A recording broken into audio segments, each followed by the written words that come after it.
Alors je vais t'expliquer Thibaut, mais il ne faut pas que tu reproduises. Hein. Donc là, je vais retirer l'aiguille. Ah oui, c'est effectivement très efficace. Voilà. On dirait que tu vides ta baignoire.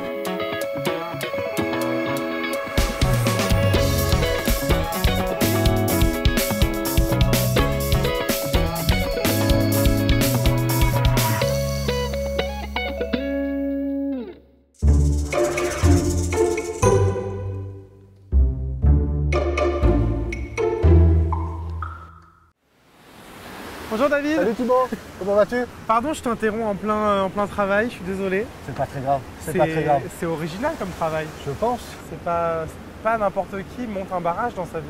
Non.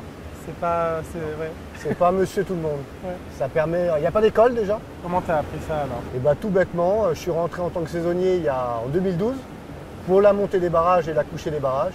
Et j'ai appris vraiment sur le tas.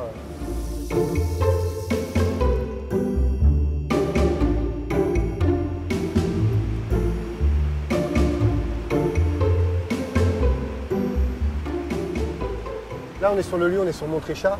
Tu as sur cette structure-là 46 tabliers, la petite structure en ferraille. Et tu as à peu près entre 5 et 600 aiguilles sur l'ouvrage qui nous permet de maintenir un niveau amont suffisant pour la navigation et tout ce qu'il peut y avoir en activité, le canoë, la baignade et tout ce qui s'ensuit.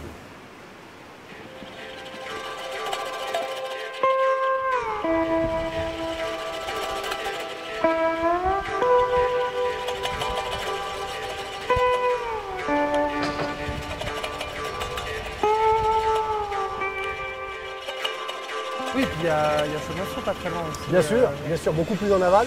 Et en fait, le barrage de Civray permet aux fondations du château d'être toujours immergées. Donc l'autorisation de la montée des barrages, c'est juin, à partir de la mi-juin. Et on les couche à partir de la période d'octobre. Et alors il faut être un peu équilibriste pour monter un barrage à aiguille. Il ne faut pas avoir peur du vent. Ouais. Voilà. La structure fait 1 mètre sur 1 mètre, grosso modo. Donc on marche dessus, on court dessus, on roule dessus. Quand on met les aiguilles, il y a des petits chariots qui nous permettent de rouler dessus. Mais ça a l'air stable quand même.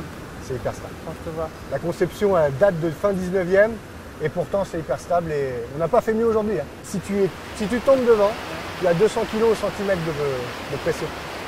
Il te plaque complètement sur les aiguilles et toi tout seul tu ne pourrais pas sortir.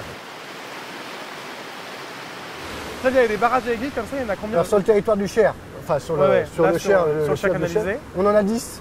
Okay. Voilà, ah ouais. Ça va de Larcé jusqu'à Bourret.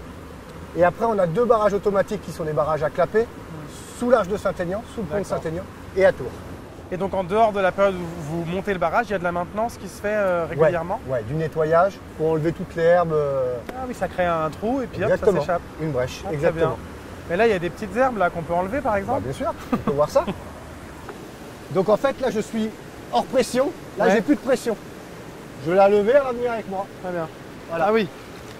Et une fois que le trou est fait, pour en enlever une deuxième, en bas, en fait, j'ai une longrine en bois. Tu as une poutre en bois qui maintient le bas de l'aiguille. Je vais juste la retirer du bas de l'aiguille pour que l'aiguille vienne avec moi. Et donc l'aiguille va partir en bas. Tu vas regarder. Ah oui. Oh là, là on a créé un gros trou là. On sent que... Et là, après je nettoie ma zone. Oui, c'est assez simple finalement. Hein. C'est hyper simple quand on sait faire. C'est assez logique. Bah, merci de m'avoir montré tout ça. Je t'en prie. Puis je pense que je vais aller à la plage. C'est parti.